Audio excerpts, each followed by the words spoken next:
Cook with Kailash આજે આપણે ખજૂરનું શેક બનાવીશું। તેના માટે મેં 15 ખજૂર લીધી છે। તે રાત્રે મેં પલાળી દીધી હતી।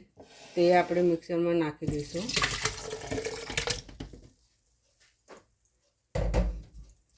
મેં બે મુઠ્ઠી જેવા કાજુ બદામ લીધા છે। તે આપણે અંદર નાખી દઈશું। તે બી મેં રાત્રે પલાળી રાખ્યા હતા। તે બી આપણે પલાળેલા અંદર નાખી દઈશું મિક્સરમાં।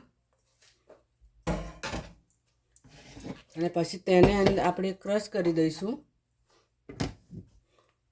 થોડીક વાર રહીને જોઈ આપણે આવું અધકચરું વાટ્યું છે। તેમાં આપણે 3 ચમચી નાખીશું 3 ચમચી આપણે સત્તુનો પાવડર નાખીશું।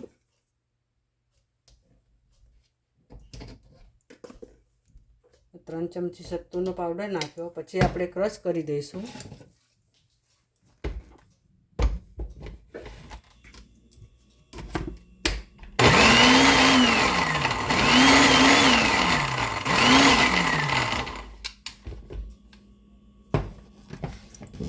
આપણું ક્રશ થઈ ગયું છે।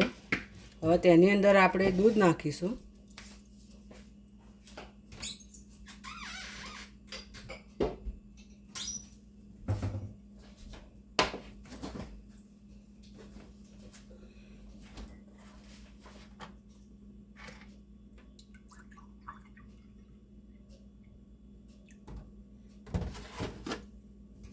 તેની અંદર આપણે 1 ગ્લાસ ભરીને દૂધ નાખીશું।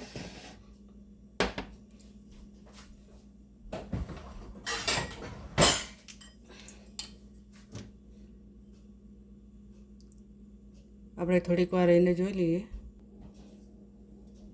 હવે આપણે આ 1 ગ્લાસ ભરીને દૂધ નાખ્યું। બીજો આપણે અડધો ગ્લાસ દૂધ નાખી દઈએ। અડધો ગ્લાસ બીજો નાખ્યો અને હવે આપણે ક્રશ કરી દઈશું।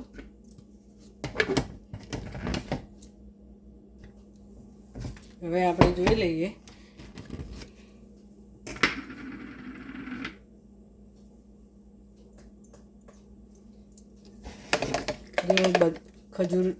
ખજૂર શેક આપણો આવો બની ગયો છે। મારો વિડીયો ગમે તો લાઈક કરજો, શેર કરજો, સબસ્ક્રાઈબ કરજો। તેને હવે આપણે સર્વ કરીએ।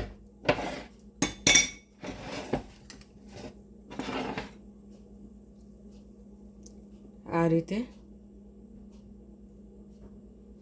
ખજૂર શેક આપણો બની જાય। પ્રોટીન માટે બહુ સરસ છે। રોજ તમે બનાવીને પીજો અને કહેજો કેવો બન્યો તે। ફરીથી મળીએ નવા વિડીયોમાં। ત્યાં સુધી bye bye. Cook with Kailash આજે આપણે ખજૂરનો શેક બનાવીશું। આ ખજૂરનો શેક આપણે વાટી દીધો હતો, પહેલાં બનાવ્યો હતો।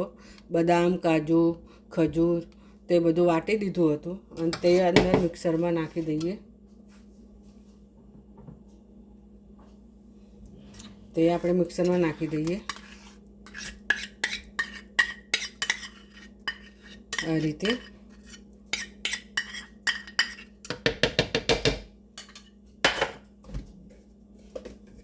તેની અંદર એક આપણે સત્તુનો પાવડર નાખીશું 1 ચમચી।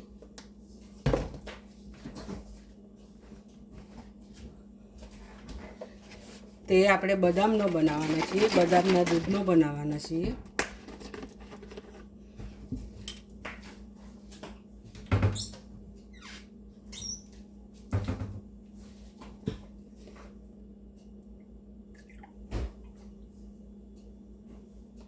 આપણે અડધો ગ્લાસ બદામનું દૂધ લીધું છે તે નાખી દઈશું અને આપણે ક્રશ કરી દઈશું।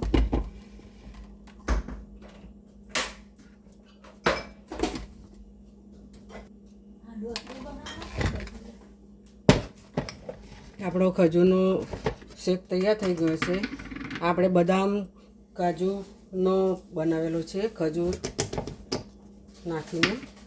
તે તૈયાર થઈ ગયું છે। હવે આપણે ગ્લાસમાં કાઢી લઈશું।